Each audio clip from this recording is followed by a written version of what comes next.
but the price of nearly everything. When a bank issues a debit card, it chooses which electronic payment networks will be authorized to process the card's transactions.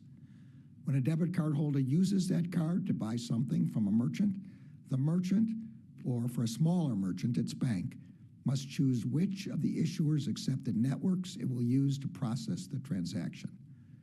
We allege that Visa has virtually eliminated that choice. It has done so not by offering the most competitive rates or the most innovative product, but by unlawfully structuring its contracts to disincentivize merchants and banks from doing business using competitor electronic payment networks. Visa knows it is a, quote, must-carry network for banks and merchants alike. That means all merchants and banks must contract with Visa because certain purchases using a Visa debit card can only be completed through its network. Visa uses that leverage to get banks and merchants to agree to what are known as, quote, volume requirements.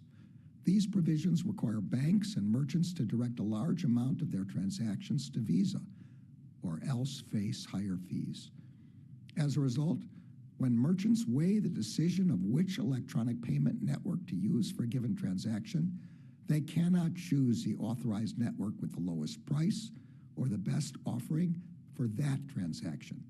Instead, they operate under the threat that if they do not process enough of their payments through Visa, they will face exorbitant fees on all Visa debt transactions. Today, Visa collects more than $7 billion each year in network fees on U.S. debit transactions, with a significant part of that sum resulting from Visa's illegal conduct. In addition to entering the into anti-competitive contracts for use of its network, we allege that Visa unlawfully uses its monopoly power to discourage potential rivals, particularly technology companies, from competing in the debit transaction market. In a Visa executive's own words, it views potential entrants with deep merchant consumer networks as a, quote, existential threat to its debit business. As outlined in our complaint, Visa has expressed fear that its self-described, quote, frenemies in big tech would launch technology that competes with Visa by enabling payment directly from consumers' bank accounts. For example, in the case of Square, the company that operates the digital wallet known as Cash App, Visa has entered into a series of contracts that discourage Square from competing aggressively against Visa. Or, as a Visa executive stated, quote, we've got Square on a short leash. Entering into contracts with would-be competitors to prevent them from becoming actual competitors is an unlawful agreement not to compete that violates Section 1 of the Sherman Antitrust Act. And leveraging monopoly power to limit competitors' ability to gain market share violates Section 2 of that act. I am grateful to the Department's Antitrust Division for their excellent work on this case over the past 3 years. That includes the leaders of the division who are standing behind me, as well as the dedicated career attorneys and staff who work tirelessly to protect consumers and ensure competitive markets. Today's lawsuit against Visa is only the latest example of the Justice Department's work to enforce the antitrust laws and hold accountable companies that undermine competition and harm the American people. In some of the Justice Department's antitrust enforcement actions, the harm caused by the alleged illegal conduct is more visible. Higher prices for air travel, for concert tickets, for smartphones. The harmful effects of Visa's alleged anti-competitive conduct are less visible, but they are no less harmful. While Visa is the first name many debit card users see when they take out their card to make a purchase, they do not see the role that Visa plays behind the scenes. There, it controls a complex network of merchants, financial institutions, and consumers. What the Justice Department sees, and what we allege in this lawsuit, is that Visa is a monopolist that is distorting the marketplace for debit transaction. It is unlawfully blocking competition. It is depriving American banks, merchants, and consumers of lower costs and product innovation. It is charging a hidden toll on each of trillions of transactions, adding up to billions of dollars of fees imposed annually on American consumers and businesses. I'm now going to turn the podium over to Principal Deputy Associate Attorney General Ben Miser. Thank you all.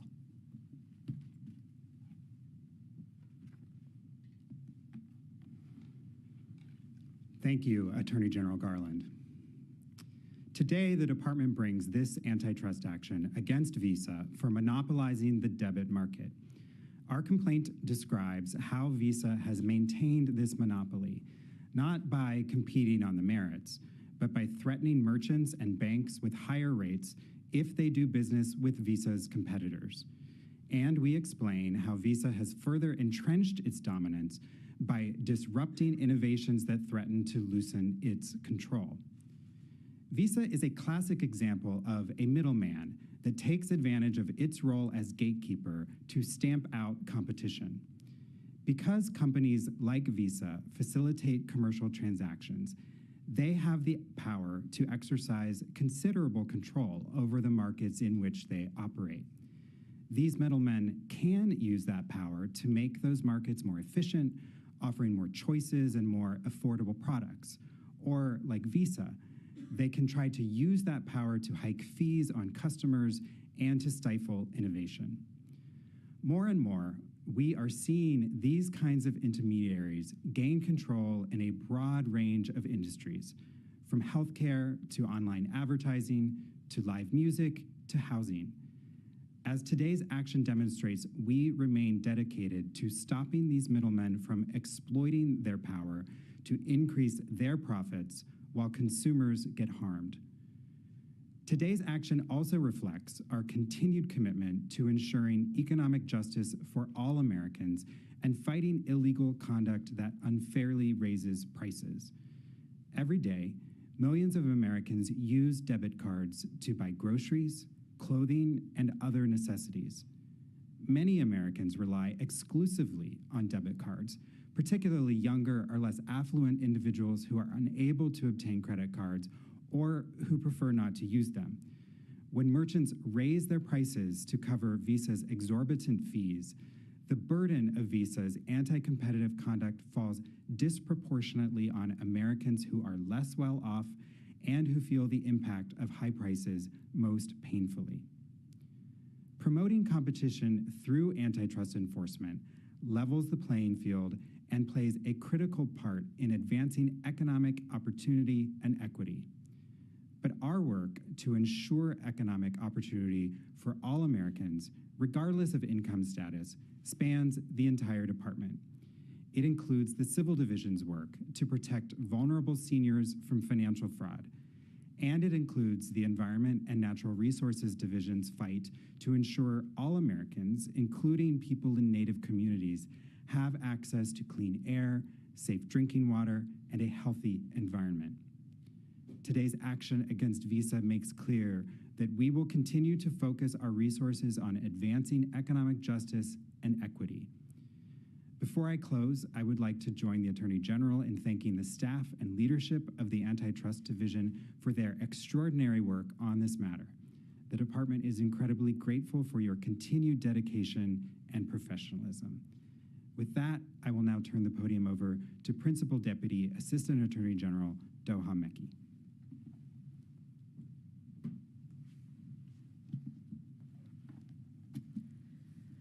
Good afternoon.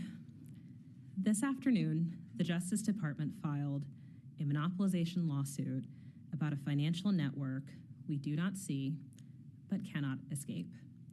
Every year, this financial network processes 157 billion debit transactions. Whether at the grocery store, the pharmacy, the gas station, or online, millions of Americans give merchants their debit credentials, allowing them to pay for goods and services directly from their bank accounts. and for Americans of all stripes, they either need or prefer to use debit as a payment option. What those millions of Americans cannot see is that behind every debit transaction, there is a communications infrastructure that makes it all happen. But this infrastructure, as we allege, is neither innovative nor new. In fact, it has been around in one form or another since the 1970s. Despite the passage of time, the dawn of new technologies, and payment paradigms, one corporation, Visa, is an unavoidable debit network for merchants, banks and financial institutions, and consumers. And Visa knows it. Visa's dominance is reflected in its slogan, and I quote, "Everywhere you want to be." But for merchants, banks, and consumers, one could just as easily add, "whether you want us or not." Because in fact, Visa has not maintained its dominance by innovating, by competing on the merits, or championing consumer choice. It has done so through exclusion and penalization. Visa's conduct is unlawful, and today we have filed a lawsuit to stop it. As the Attorney General said, Visa has a durable monopoly over debit card networks. More than 60% of debit transactions in the United States run on Visa's debit network, allowing it to charge over $7 billion in fees each year for processing these transactions.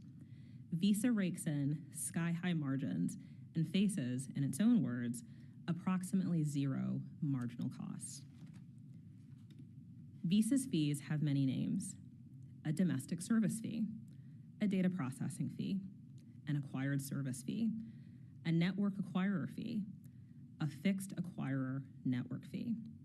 Regardless of what they are or who pays them, these fees add up to billions in hidden costs and tolls that must be borne by businesses, working families, and the U.S. economy as a whole.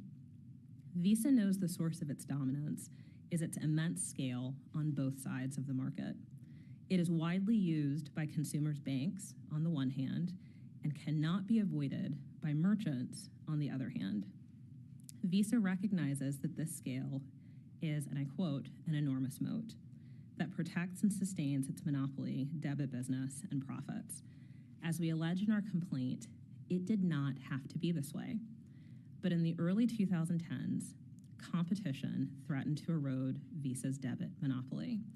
At that time, Visa faced twin competitive threats. First, Congress sought to unlock competition and lower prices by requiring banks that issue debit cards to include at least 2 debit routing options on their cards. This would allow debit payment networks to compete for transactions between consumers and merchants at the point of sale. Second, at the same time, technological innovation had sprouted a new paradigm in which merchants and consumers could directly connect with fewer middlemen like Visa. Faced with these threats, Visa developed a plan to wield and protect its monopoly power and distort competition for debit transactions. Visa extracted a series of agreements with major merchants, banks that issue debit cards, and other key industry players. Those agreements forced merchants who might consider a lower-cost rival into a false choice: choose Visa or face ruinous fees on every single Visa transaction. But there's more. Visa feared entry by potential fintech competitors like Apple, PayPal, and Square. It worried these competitors might have what it described, and I quote, as network ambitions, which would threaten Visa's dominance and centrality in debit. It worried about fintech payment networks gaining scale with both merchants and consumers, and quote, becoming a viable merchant option positioned and priced as a substitute for debit. So Visa began co-opting and neutralizing competition by turning rivals and potential competitors into what Visa called partners, on the condition, of course, that they did not develop competing payment products. Visa offered payoffs to incentivize potential competitors to stay out of the debit market. It also threatened potentially ruinous financial penalties if up-and-coming competitors innovate in ways that Visa does not like. As Visa's then CFO explained just last year, Visa, quote, makes it worth their while to partner with us. Through these agreements, Visa shrewdly and deliberately built for itself the cosseted life of a monopolist in which, as Visa's CFO emphasized, I quote, everybody is a friend and a partner. Nobody is a competitor, end quote. But the antitrust laws have something to say about that, and that is why we have filed today's lawsuit against Visa. For more than a century, the Justice Department has fought anti-competitive conduct in financial services markets. From stopping mergers that threaten affordable access to banking, like United States versus Philadelphia National Bank, to breaking up the rules that restricted competition on the NASDAQ, the division has made clear the antitrust laws protect the U.S. financial system that benefits small and large businesses, financial institutions, and consumers from monopolists and anti-competitive behavior alike.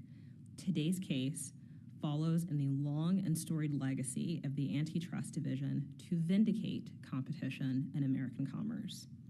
In closing, I would like to thank the incredibly hardworking, brilliant, and service-minded attorneys, economists, and paralegals of the antitrust division, many of whom are in the back of the room today, who came here to hear the Attorney General announce their case. Their tireless efforts to restore economic justice to this critical market resulted in today's filing. I am so proud every day to be your colleague, but especially today. Thank you so much for your work.